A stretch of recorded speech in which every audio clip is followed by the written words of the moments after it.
C'est l'annonce de la semaine, Virgil Abloh, styliste et directeur artistique des collections hommes de la maison Louis Vuitton, est décédé dimanche 28 novembre à l'âge de 41 ans. Au-delà du vide qu'il laisse dans le monde de la mode, aujourd'hui c'est également le monde de la musique qui le pleure. C'était l'un des hommes les plus influents de la mode. Propulsé à la tête des collections hommes de la maison Louis Vuitton en 2018, il marque un tournant dans le monde de la mode en devenant l'un des seuls hommes noirs à occuper un poste aussi prestigieux dans le milieu. Pourtant, à la base, rien ne laissait présager qu'il ferait une telle carrière. Né dans l'Illinois et fils de parents immigrés ghanéens, il baigne très jeune dans la culture du skate et du hip-hop. Il est même DJ au lycée avant de sortir diplômé en génie civil et en architecture. Après, il a toujours été passionné par la mode. C'est pourquoi, en 2009, hop là, il effectue un stage chez Fendi avec un compagnon de Chicago qui n'est autre que Kanye West. Il deviendra d'ailleurs par la suite son consultant artistique. Il l'a notamment conseillé sur la gestion du merchandising de son label, sur les scénographies de ses concerts, et il a également taffé sur la conception de certaines de ses pochettes de disques. Mais ce n'est pas le seul rappeur à avoir pu bénéficier de son expertise. Les covers de Pop Smoke, A$AP Rocky, Lil Uzi Vert, Big Sean et même Kid Cudi, toutes ont eu droit à la Abloh Touch.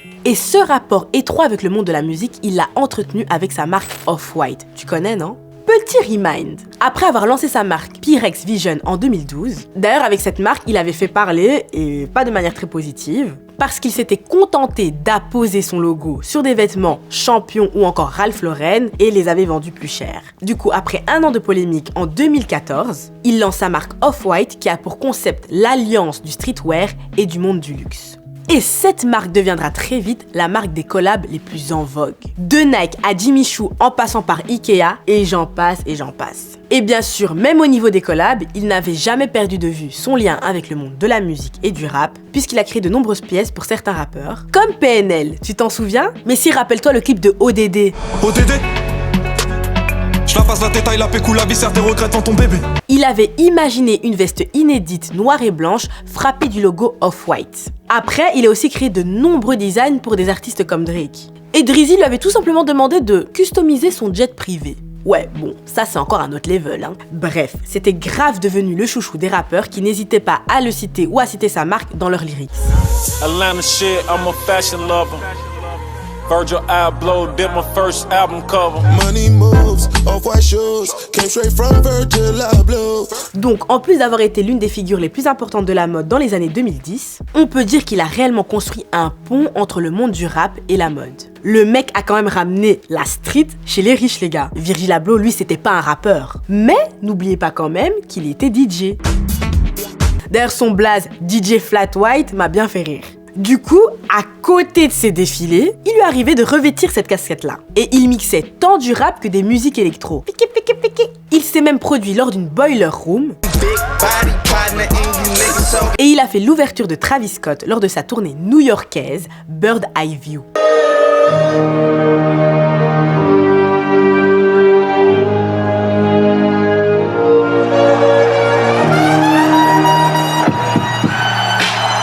Donc on peut dire que c'est un truc qui faisait kiffer quand même. À tel point que ça lui a donné envie de produire de la musique. Et il n'a pas choisi n'importe qui dans ce projet non plus. En janvier dernier, il avait sorti son premier clip, Delicate Limbs, un morceau électro assez smooth, sur lequel il avait bossé avec le producteur Quest et Serpent with Feet.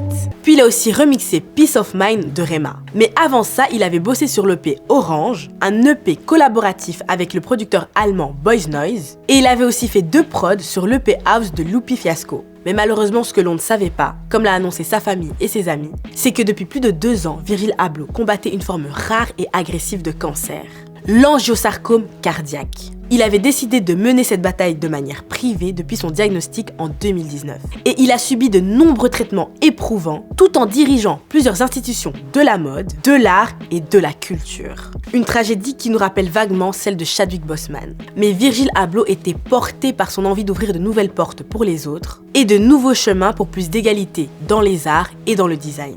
Il voulait montrer à la jeune génération qu'une personne à ce poste n'a pas besoin de ressembler à un seul modèle. Dans un monde de la mode qui finalement est souvent critiqué pour son manque de diversité. Donc plus qu'une icône de la mode, c'est une véritable légende de la pop culture qui s'est éteinte ce dimanche 28 novembre. Et bien évidemment, nombreux ont été les hommages dans le monde artistique. Même si celui de Kanye restera sans doute l'un des plus marquants, avec son live stream organisé avec sa chorale Sunday Service.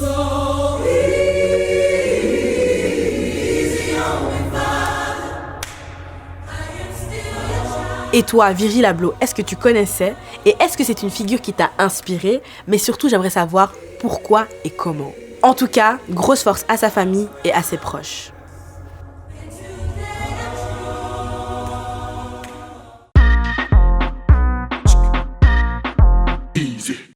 Et non, c'est pas totalement fini, je suis encore là. Alors si t'as kiffé cette vidéo, n'hésite pas à lâcher un petit commentaire, ça fait toujours plaisir, un petit like et surtout n'hésite pas à t'abonner.